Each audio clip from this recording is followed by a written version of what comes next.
Today we're going to look at creating engineering drawings from our part models. So the first thing that we have to do is set the system up. So if you go up into the corner, you'll see your initials. Click on Preferences. Then on the left hand side find Drawings. Yours will currently say Inherit from Design, but we need to set that at ISO because that's the standard we always use. Then yours again here will say First Angle. To change that we need to tick this box and then we can swap from First Angle to Third Angle. So now anytime we create a new drawing, it will use the ISO format, it will be in A3 and it will be in Third Angle, our orthographic projection. So we can hit OK.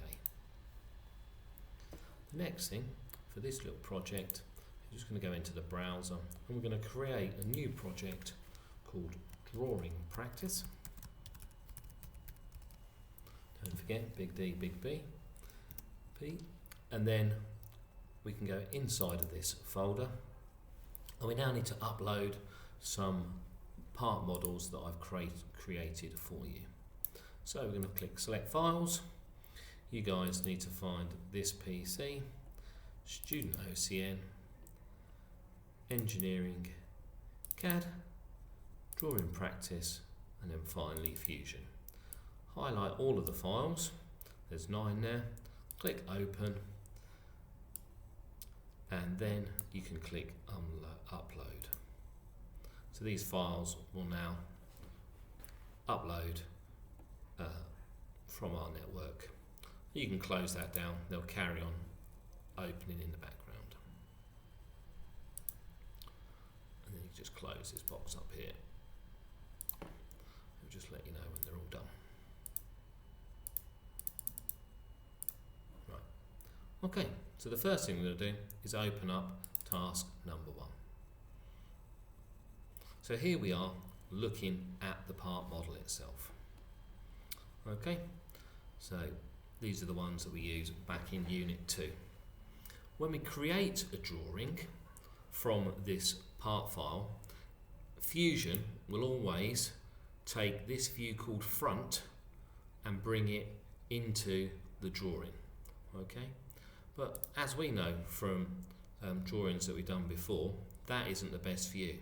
We need to pick the one that I keep saying is the one with the most going on, which in this case I'm sure you'll agree that it's this one here, this face here, which is the top.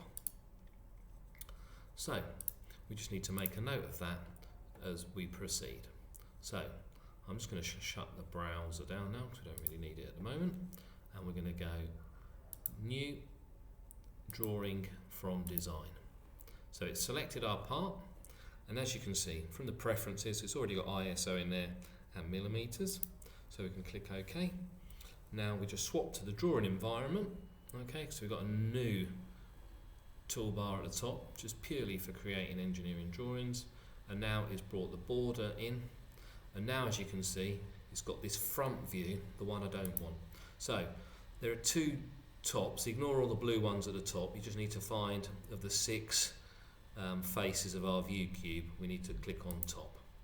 So now you see we've got the right view.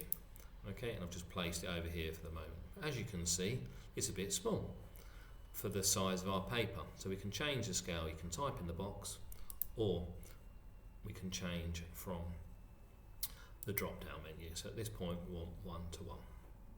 Now, click OK.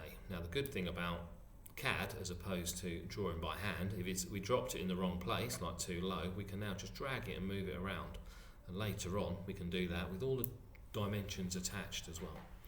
So I'm just creating a bit of space above the title block, and now I'm ready to create my orthographic projections in Third Angle, which again we've set up in the preferences. So this button here is Projected View. I have to click on the view that I want to project. So I want the top view and I want the right hand side, and we can also create an isometric view. Now the isometric view ultimately is going to be there just for pictorial purposes. Sometimes people can have trouble seeing a 3D representation of our 2D parts, and even this is quite confusing because at some points it's sort of like an optical illusion. You can see that this corner is the front, but then if you look at it again, you can make the dotted lines the front corner, and it looks like you're looking underneath. So what we're going to do is we're just going to right click, edit view, and then select this view, and we're just going to chain it to a shaded model, which now gets rid of all that optical illusion stuff, and this view is a little bit large now, so we're going to drop that back to half scale and close it, and we'll just tuck it up there in the corner. So now if we're looking at my PowerPoint slide on creating drawings, you can see we've picked the view with the most going on. We've then created additional views that we need in third angle projection. So for this part, we just need these two. And we've created a little pictorial isometric view here in the corner. So we're now ready to keep going through. So the next thing on the list is center lines. In this case, center lines only go where there's round holes or shafts, and this part doesn't have any. So we can now pick the datum. So remember, we always like to pick sort of where we can, the bottom and is a good one, okay, and in this case we're going to pick the left hand side and then the front face, so essentially this corner here is going to be our datum in X, Y and Z. So all our dimensions come from that point. Okay, so we can start dimensioning. So it says first of all we start with the overall sizes. Now we can put some sizes on here, so there's the 100. We can put the sort of the width on there, and we can put the depth over here. Now, where we put these is up to you. Ultimately, we're just going to try and follow the rules, but ultimately we're going to try and make this drawing as clear as possible. So what we also need to do now is add some of the other sizes on. So we can do this one over here.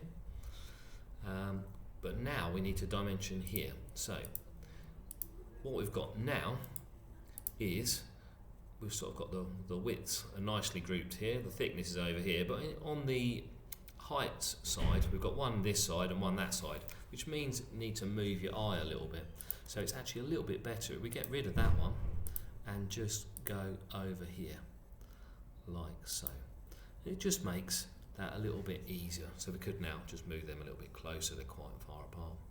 But what you'll see now is that we're following the rules that I've set up on the slide in the system to create the views, identify if there's any round parts that need center lines, then work out where the datums are. And when we do come to round parts, the reason why I put the center lines on first is because quite often those center lines become the datums, and you'll find that out a little bit later as you progress through the activities. So lastly, we just want to look down here. Okay, so what it's done now, when we created the drawing, it's put my name there as I'm the person that drew it, the date it was started, and it's actually put the title of the part in here. And we've got some other information, like we can put approved by, so if someone checks your drawing, we can do that. So the last thing we just need to do is hit save. Okay, check we're in the right folder, hit save, and now that's gone up to the cloud.